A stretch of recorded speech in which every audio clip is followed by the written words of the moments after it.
Welcome back, ladies and gentlemen, to the Alt Kings podcast. I'm your host, Tate, with my co-host, Corbin, and today we are diving deep to a one-of-a-kind man, Kaj Leroy. He is the founder of onXRP and the creator of XPUNKS themselves. And the creator of these NFT tokens to begin with, if you think about it. Yeah, very much so. How you doing today, Kaj? Doing great. Obviously, I'm not solely the creator. We have an amazing team with us. And I'm not anymore the creator of the XPUNKS. It's Louis who's making them all. And you have Bastian who made the first batch. So I gotta have to give them the credit. But I appreciate the generous intro. Yes, and great to be here, guys. Thanks for the invite. Well, if you don't mind, just giving us a brief overview of yourself. That'd be great to start out with. Yeah, for sure. So I recently finished my master's about, I'd say, 9 months ago in August last year. And in the meantime, I was pretty broke in between. Therefore, that brought us to getting creative in this space. And we, like Bessie and I, really wanted to start working in the space. Like very, very early on already when blockchain came into fruition, but we didn't really have like the guts to do it because it's quite a risky environment. And then I think you need to have something happen in your life to take that risk. And that's basically what we did. So I had another, well, I wouldn't say failed startup, but it's just not really getting traction. I was the CEO and founder of, and then I was kind of forced to look for a job because my student loans were finished. And obviously you need to make money to live. So that led to the fact that Bastian, the co-founder, he was working in the liquor business, and he offered me this job to sell cocktail boxes, business to business, which I could do like in between the meetings of the previous startup called Huurbuur, very Dutch name. And so I got there on a Thursday night. We tested out the product, so we got drunk, obviously. Cocktails, so you gotta taste them all. Oh, sure, of course. No pun intended to your Pokemon in the background, of course. Nice. The next day I woke up hangover, and I had this moment of realization where it was just like, hey, I don't want to do this. I don't want to work for somebody else. So that's when we decided to take a leap of faith. So I borrowed €100 from my girlfriend, issued a token on the XPL. Which is obviously, in hindsight, was a great decision. In that moment, not the best, because I was supposed to spend that €100 on food. But hey, we're here. So we issued the token. Everything blew up. We've been building ever since. My background, is in business. Basically, I have a marketing bachelor, strategic management master, but always been trying to find ways to be entrepreneurial. I remember when I was, I think it was 12 or 11 or something. You have this thing in the Netherlands. It's called King's Day, and then it was Queen's Day, and then what they do is they open up the streets for people to put their stuff for sale. And then you just have like your little blanket where you sit on, and most children do that to sell like their used toys and stuff like that. But I decided to sell my shoes, and I had a watch and stuff. I just wanted to make money. But already at that age. And I was just getting creative, and my mom then got mad and had to buy me new shoes. But I knew that if I sell these shoes, she had to buy me new shoes anyway. So that's a little thing I did there. But and I'm Dutch from the Netherlands. Don't live there anymore. Went to a warmer climate, which was a great choice. Yes. Great. It's a great upbringing and a great story that you have behind yourself. Yeah, absolutely. Appreciate that. What initially made you invest your time and money into crypto? At complete honesty, I was doing an exchange program in Louisville, Kentucky. Okay. So I think that says enough.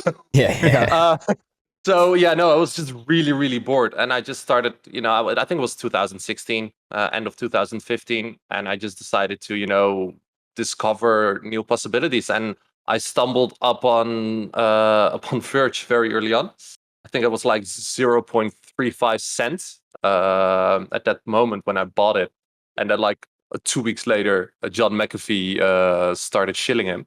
shilling it, and then the price went up 100 times. That was my first experience. I put in 400 euros, it went up to 40,000. I'm like, okay, this is interesting. And then it obviously wrote it down all the way. Yeah. So it was also my first learning moment. And then it just happened to stay around. Obviously, I was shocked for a little bit PTSD. But that went over quite fast, and I just started really like engaging with space and start doing my due diligence. Except just listening to others, but actually start reading white papers and going to the entire top 100 and see what makes sense from a business perspective. And I've been intrigued ever since. And then who introduced you to the XRP ecosystem initially as well? So when I wrote Verge all the way down, I sold it at 1,200 total. So I made it times3 instead of a times 100, which is still good, no loss, obviously. But I moved that money around to XRP straight away, because I saw a news article that stated that there was, I don't remember the exact amount, but I think it was like 30 million bucks was sent within a matter of seconds from New York to, I think, Melbourne it was. I don't know. Don't quote me on the details. But it was like a significant amount over a significant distance in a very short period, and with with almost no fees. So I thought, hey, this is a game changer. In blockchain, there's a lot of stuff you just don't understand from an outsider perspective unless you really start diving into it. So the real life application is hard to find because most of these blockchains, they just build for each other, for the ecosystem itself, but they don't really build for the outside application. So what I saw, what XRP was doing, I understood it like instantly, especially from a business perspective, because international transfers are just hell. Major. Yeah. Imagine if the retail consumers already encounter this particular interaction or whatever. Yeah. Then you know that the banks who actually hold and control the money, that they have to have this problem as well. And then you start diving into more, then you say, okay, a transaction consists out the transaction itself, the message, and then you have the settlement happening, which is not something you really think about, I guess. The actual settlements. I remember Brett Gardinghouse saying that it's more like it's cheaper and faster to take a briefcase of money, go on a plane, go from New York to London, than it is to actually send that same amount of money. You're right. That's when I thought, okay, yeah, this is very interesting technology. And then I just went completely down a rabbit hole, obviously, with everything happening in the space. And it was very entertaining and fun. And I just completely believe in the technology behind it. Especially whenever you realize how much money needs to be moved around the whole entire world. And it's just, it one blew my mind initially, but then it two made me realize, wait, we have a serious problem on our hands. We need some sort of solution for this. Yeah. And then I told Corbin about it, and he went down the rabbit hole as well. And he's much smarter of a guy than I am. And he's able to take I don't know if I'd say that. Well, he's able to take in a lot more information in a lot quicker amount of time than I am. So one night he went home after work and he just sunk into the rabbit hole and came back knowing 10 times more than I ever knew. And then from there on, we just both went into becoming crypto fanatics. Yeah. More or less. Yeah, and NFT fanatics. Yeah. Yeah, especially when you start really diving into NFTs, the first encounter you probably have is like seeing it on the news. You see either a CryptoPunk or a Bored Ape being sold for a significant amount. So you don't really think about the real life application, but if you really start investigating outside the profile pictures, you see it's actually way more, and actually it's gonna be important it's basically the first step into decentralizing the entire world. It's proof of ownership that you control yourself instead of some intermediary like an accountant or a notary. Yeah, very important for the metaverse as well. Without a doubt. And majority of people consider NFTs really just on like Solana or Ethereum. Unfortunately, at the moment, that's just where majority of eyes go. But like right now, we see XRPs developing very major things, as well as Hedera. And that kind of leads into my next question. What is onXRP? So onXRP is an ecosystem created on the XRPL. Sure. With the purpose of making blockchain accessible for everyone, both for projects and also for retail, basically for investors, holders, or however you want to call them. Yeah. So the way how we do this is by really focusing on UX, UI, customer journey. So what we're doing is basically making the entire journey that a user goes from connecting a wallet to actually achieving obtaining the NFT or token, make that as seamless as possible and very easy to understand. Because we feel like there's quite a lack of understanding from an outsider's perspective. Like if you come new into the space, it can be quite scary. So how do you make it as accessible for everyone? And obviously we captured everyone, like the blockchain space captured the early innovators, which is a small part. That's us. But the majority, the grandpas, the grandmas, the families, the kids, they're kind of scared because they see on the news, it's money laundering, it's assault weapons, it's drugs, like that's their feeling with blockchain. And then when they actually try to take a leap of faith, you have to deal with MetaMask and all those gas fees that you think like, hey, what is this gas? We're online. What does this mean? That's thoughts that people have. And then you make a lot of mistakes. Like I even made a mistake with MetaMask 2 weeks ago when I wanted to buy an NFT. Didn't work out. I thought I bought 3. I paid for 3. Only got 1. That's the things that happen, even if you're familiar in the space. This is something that we really want to address, and I feel like the XPL is perfect for that, because everything you see on the XPL on the development side is that it's a very accessible blockchain to build on. So, for example, the decentralized exchange is built in the ledger itself, meaning that to build one that is accessible for everyone, you only have to create like a front-end UI interface that communicates basically with the ledger. And you also have the order book is built in. So if one order pops in on one DEX interface, it automatically pops up on the other as well. Meaning that the liquidity of all these tokens there's more liquidity than, for example, on Ethereum, where it's all centric to the decentralized exchange itself that is built around smart contracts. To make blockchain more accessible is basically our goal. So the way we do that is we have an NFT marketplace that we're going to be launching as soon as XLS 20 goes live, hopefully in the next 3 weeks, because they lifted the veto this morning. Yeah, we saw that. Yeah. Very exciting. So very exciting. That's finally, huge. we've been waiting. It's very huge. It's going to be a game changer. And then what we created basically with onXRP is a go-to-market platform for projects to really think about creating and don't really have to think about the business sort of things like marketing and exposure. So what we do is we have a launchpad. We recently opened our submission form, and projects can apply for that. So what we do is when they apply, we give them a certified account with a verification mark. Sorry.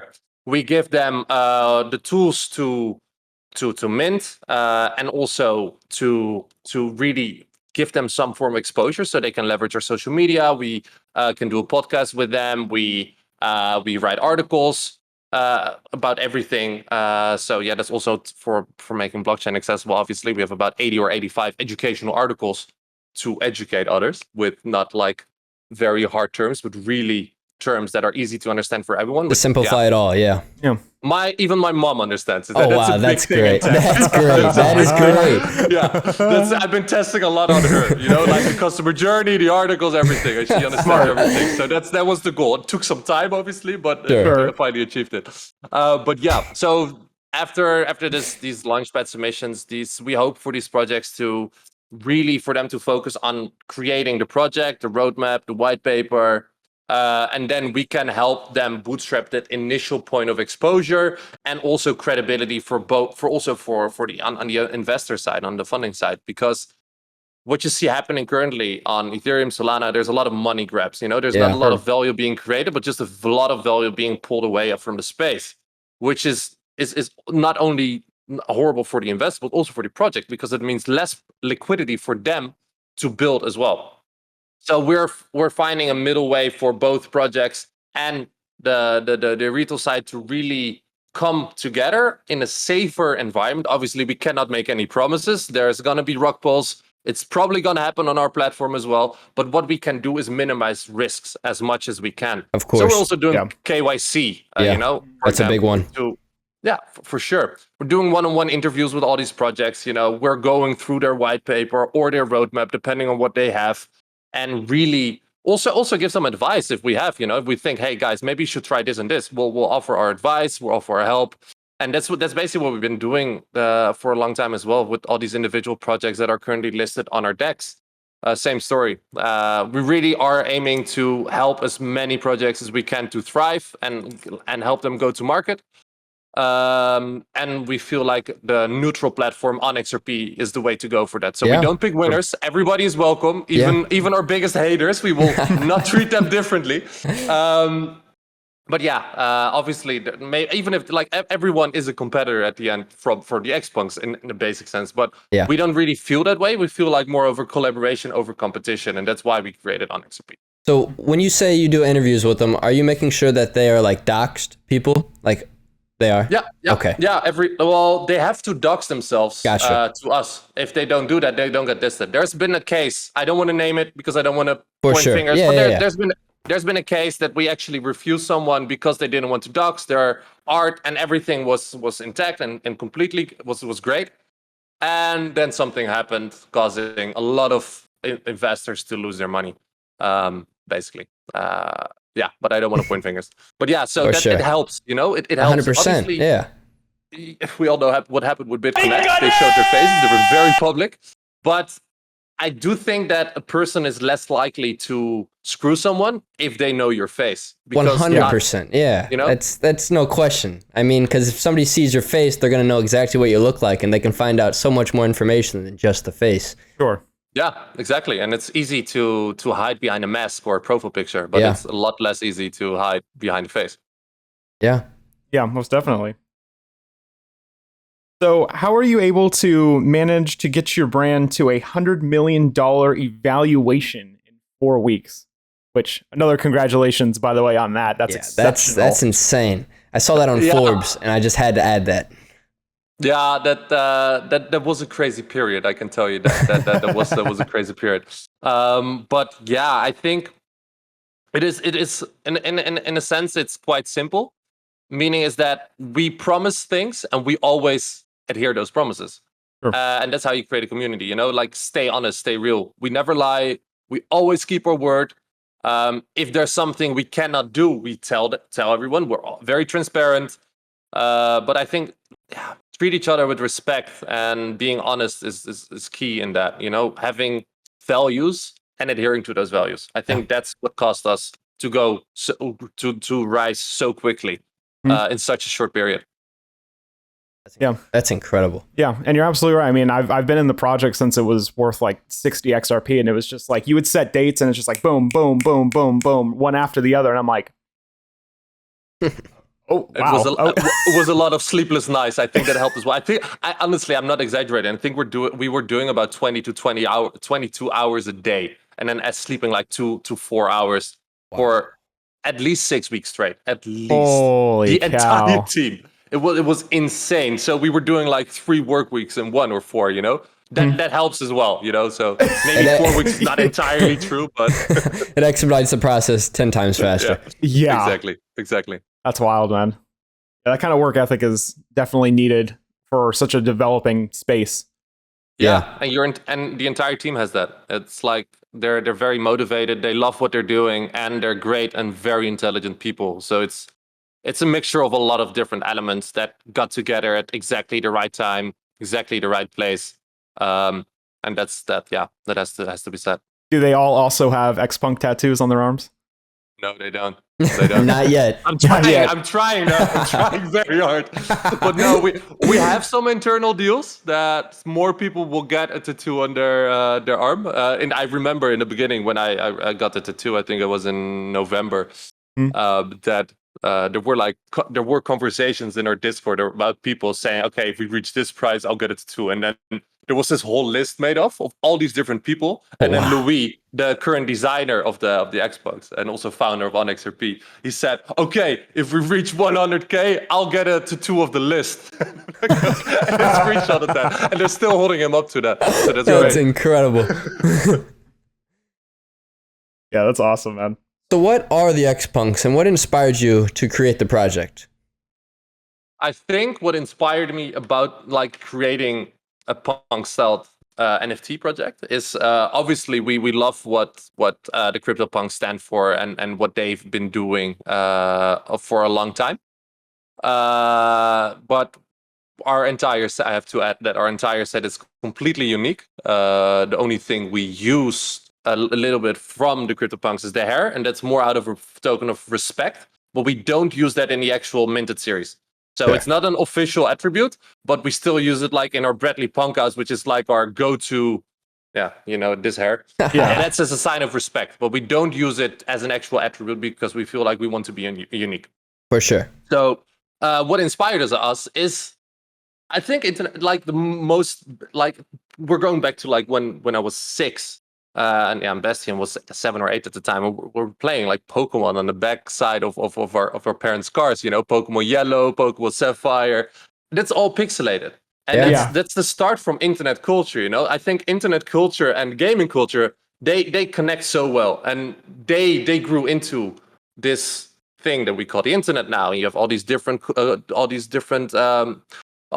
communities online, and the roots is all back from gaming, and that's what I feel like. That's what inspired us the most. Like internet culture, trying to reflect that as most as we can into the least amount of pixels we have, which is a great challenge.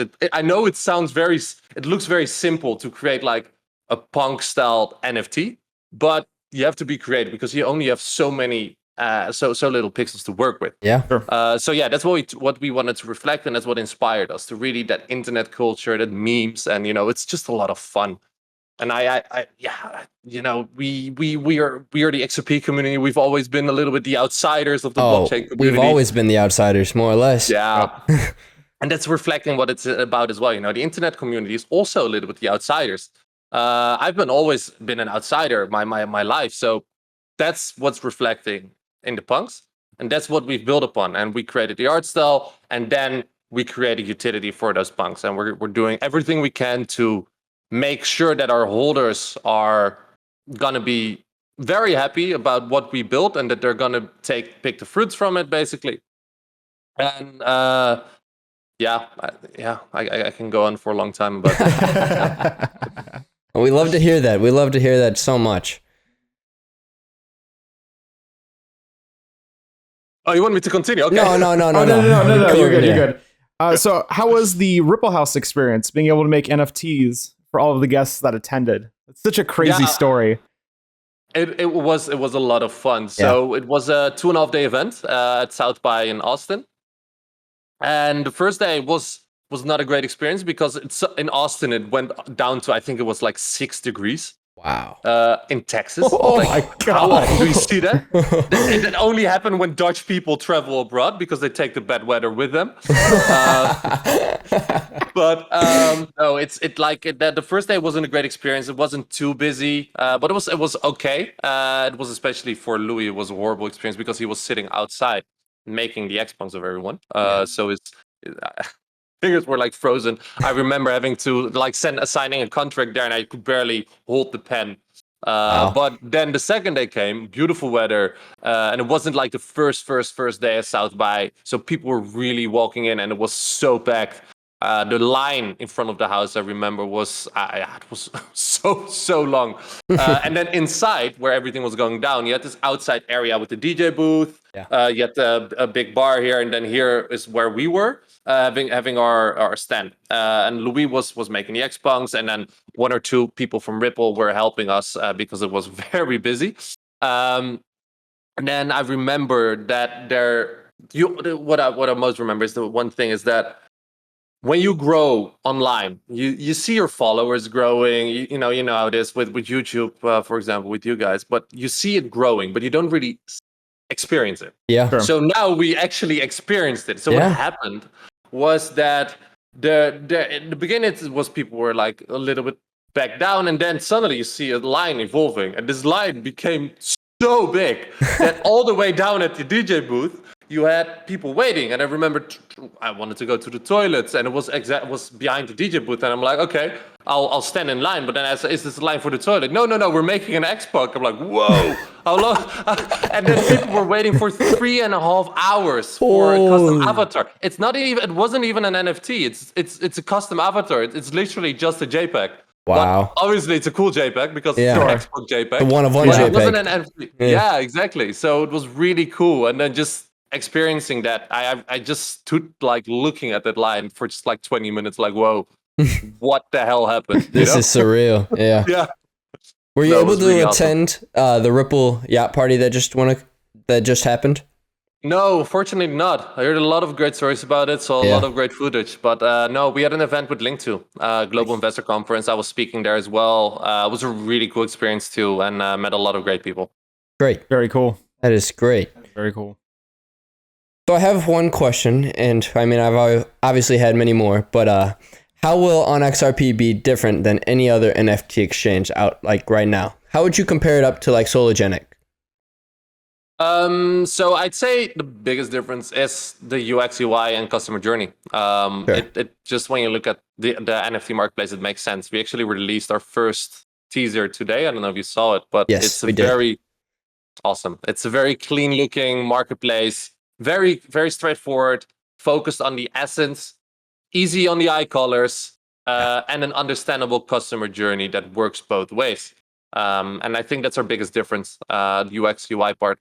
Obviously, the backend is being done by the blockchain and by IPFS, where everything is stored. And as soon as Pastel, which is a partner of ours, is ready, then we're going to be integrating them as well as like a second storage option, so that we can actually identify duplicate NFTs. They have a really cool technology where they can actually take apart an NFT into 10,000 different fingerprints and assess the real rarity of that NFT. And then by doing so, they can also identify whether an NFT is duplicate or not. And they're running like Ethereum supernodes, Solana supernodes. So they also take in account all those different NFTs. So it's a really cool technology. Very important to set a higher standard for NFTs at large. Or absolutely. Very important. And so as soon as they're like ready, they're still fixing their bulk upload. Then we're going to be integrating them as well. So that's also a good difference. Like we really want to maintain a higher standard. So that's also where we're going for the curated aspect of things with our launchpad and everything, to really create a higher standard, UX, UI, seamless experience. And I think that's where the big difference is. And if you don't understand something, we have articles also. And podcast. Podcast. Yeah, that's one of the main reasons why I don't use Sologenic is like I tried to get into it and it was just such a pain in the butt to use. I was like, I'm just going to go back to using the Zumdex. Yeah, Zumdex it's pretty nice as well, but I definitely believe that onXRP is creating something like no other. There's a lot more potential there. Oh yeah, and it just looks a lot easier to like use all around. Like, I mean, I've just taken a lot of looks into everything you guys are doing, and I believe the website's open to for beta testing, right? Like you're able to scroll around on it potentially. Do you mean the marketplace or just the marketplace? Yeah, the marketplace. No, we're not opening that yet. We have shown some demos to people that are onboarding with us. Gotcha. Through a launchpad, obviously. Yeah. But that's it. I think I actually meant the website. My apologies, because I saw that the marketplace was coming soon on the website, but I was able to scroll around and actually see like the podcast and all the other utilities that are on XRP.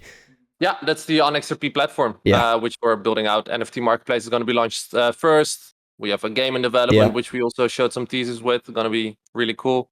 It all around looks so easy to use, and it's just so sleek and honestly, in my opinion, perfect. Appreciate that.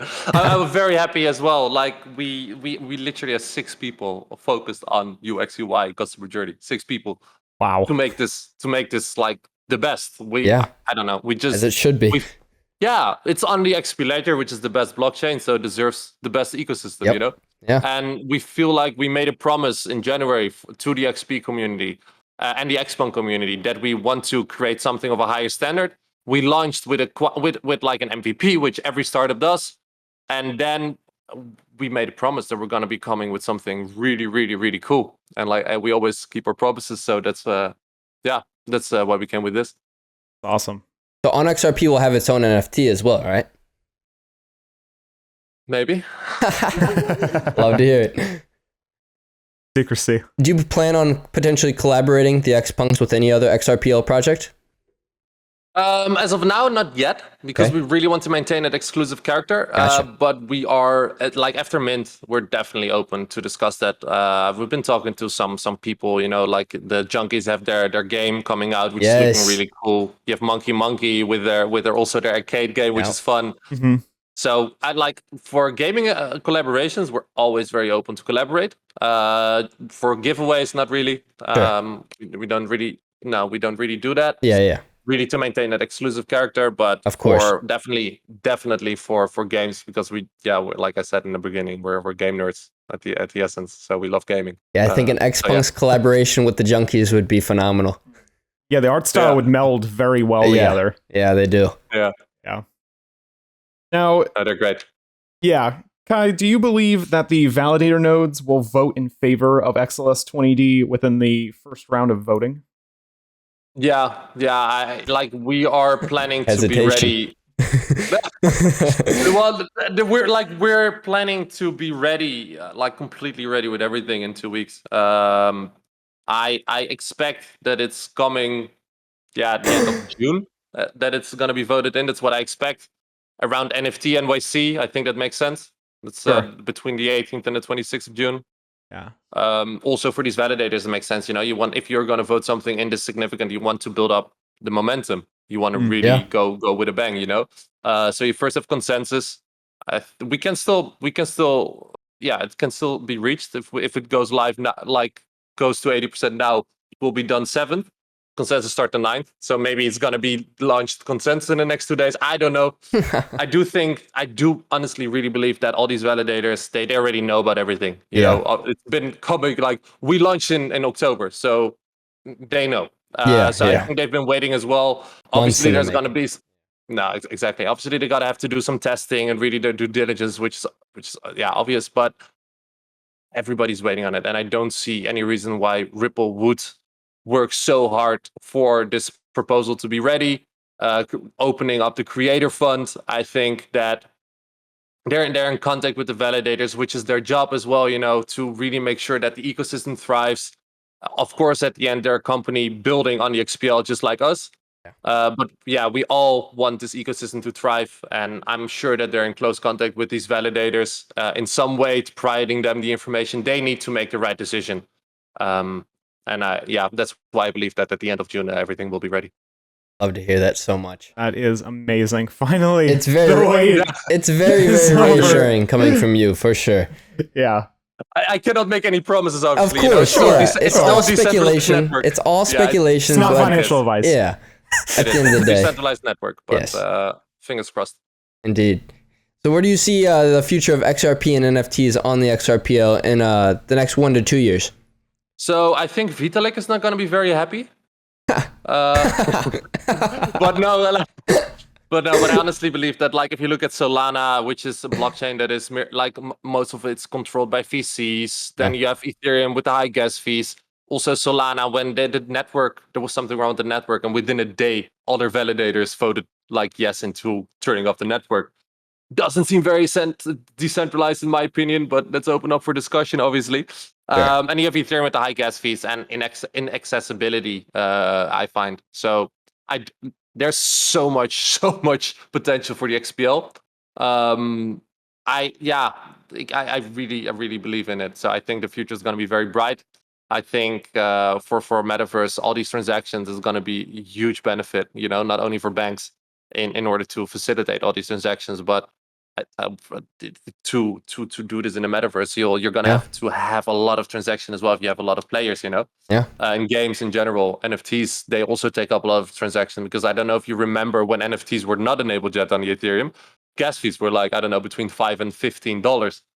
And then it came into fruition, and suddenly everything went up. So it did have some effect on the network. Yes. I don't really see that happening for the XPL, because it's it's they don't use smart contracts. Yeah.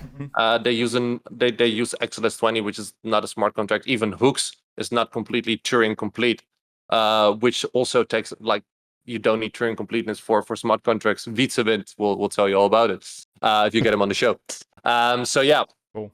I think the future is going to be very bright for the XP ledger at large, and everyone involved that's in the XP community and the XP community and the XPUNK community. Yeah.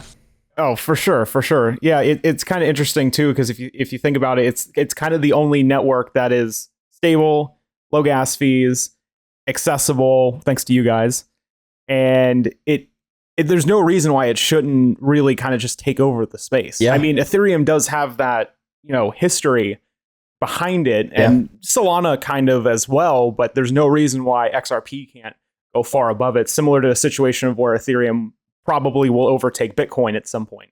Yeah. Well. Oh yeah, no, I'm still bullish on Ethereum as well. Of course. And I mean, the only reason why they have that history is because they're able to get NFT marketplaces out before any others.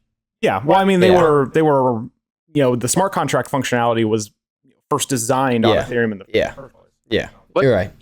You can like resemble it to the start of the internet. You had these platforms coming into fruition. For example, MySpace. It worked very well for a short period of time, but then it lacked innovation.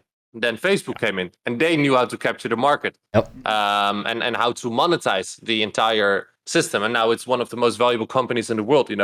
So it's all about learning and trial and error. And I think that's where the true value lays, and that in regards to being on this level of tech with blockchain, comparison to Ethereum and Ripple or whatever in any blockchain out there, meaning that what's happening and what's building on it, they learn from each other. So you don't really need that first mover. Obviously, Bitcoin is still there. I think Bitcoin is going to be there for a while. But it doesn't mean that this technology is it. Ethereum is great technology. XPL is just better. It's a given. Yeah. That's a given, yeah. It's a given, for sure.